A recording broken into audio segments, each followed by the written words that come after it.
it's our secret sauce, and it's all over any type of platform that shows sentiment. Hey, I'm Jeremy with Northwest, sitting back down with TJ, our client experience manager.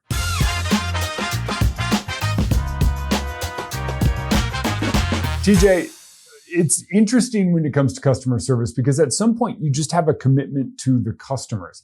How do you find out what that commitment is? Yeah, I mean, you got to think about who you want to be in the community, bigger than just your product. So there's a billion different products, but the way that they experience your service is very similar across everything.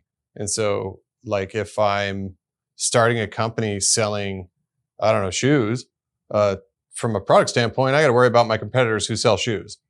But from a customer service standpoint, I have to think about my reputation across all companies. And so it's important to take some time and stop and think about, who am I in that world? Who do I want to represent my company as? Do you think that being or that customer service reputation has a pull of those potential customers?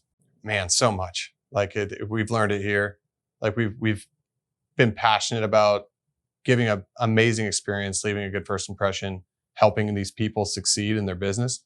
And it's our secret sauce, and it's all over any type of platform that shows sentiment, from, Google reviews to Trustpilot to any of those platforms. People are telling the world, they're taking time out of their day to go onto a platform and leave feedback like that. They're that impressed with the quality of service that they're getting. If they're doing that, do you think that maybe they're also talking to friends and family at dinners and at the picnics? Totally. About who they use to start their company? I mean, I feel like I'm maybe touting how great we are, which I am, but we're just a company that decided that's who we wanted to be. And that started at the beginning. And so when we made that decision to start, it manifested into something that's become really an X factor for our business and how we help customers succeed in their businesses. So you would say that our customer service has almost in a way become its own form of marketing? Totally. Yeah, absolutely. Yeah, marketing, and it's part of our product. I mean, it's a key part of our product. So what are our big metrics that we are keeping track of here? Well, we watch Net Promoter because it allows us to benchmark, and it basically proves to us that we're as good as we think we are. But we also have care quality standards. So most customer service groups, and anybody starting a company who hasn't been a part of a customer service organization, they might not know. Every customer service, large one anyway, customer service organization has this like scoring sheet of things that they're committed to doing. And so ours is like engagement or caring. You got to solve the problem they called for. You have to look out for what else might be next so that they don't run into the next roadblock and get stuck. It's a true partnership.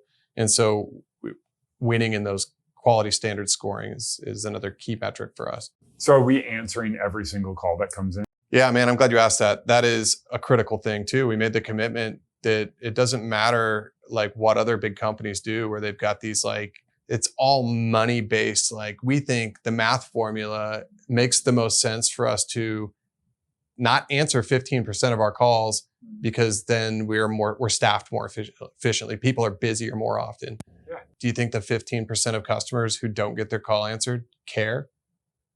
They don't. They want their call answered. Yeah. And so if we're just being two people in a partnership where we're the company, I guess, and the person who represents the company in customer service and the person on the phone, let's just be logical. They want to talk. Like you have to answer every call. Does having enough staff to answer every call keep us overstaffed then? That was the fear. That was the fear when we first made the decision to do this, to answer every phone call.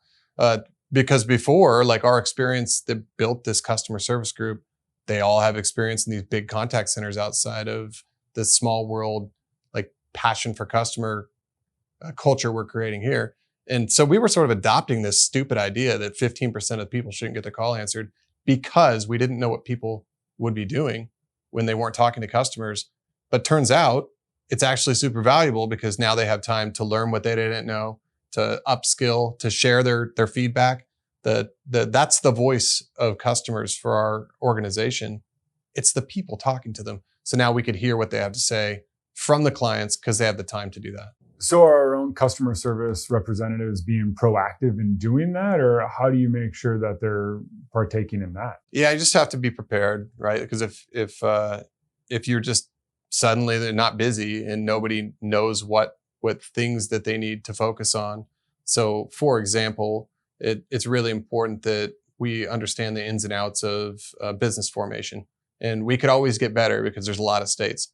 And so we just make it clear to the team that this is an area that we want to be absolute experts on, and so that they know if there's time between calls that go, increase, ratchet up their experience in that, or maybe how to file with the state might be another example. So every business knows what things that their customers are asking the most, or if you're listening, you'll understand and write it down. That's the area, and just make sure that your team knows to go get sharper at that. And if they have a passion to do great work, they're naturally going to go do it, and that's what we've seen happen. So with all of this, would you say our customer service team is the foundation of our company? I'm biased, but yes, absolutely. All right. Well, I mean, there's a lot there. I think you kind of have an argument. I'll help you make it if not. Great. Yeah, I'll hire you. All right. Well, TJ, thanks for sitting down with us, man. Really appreciate it.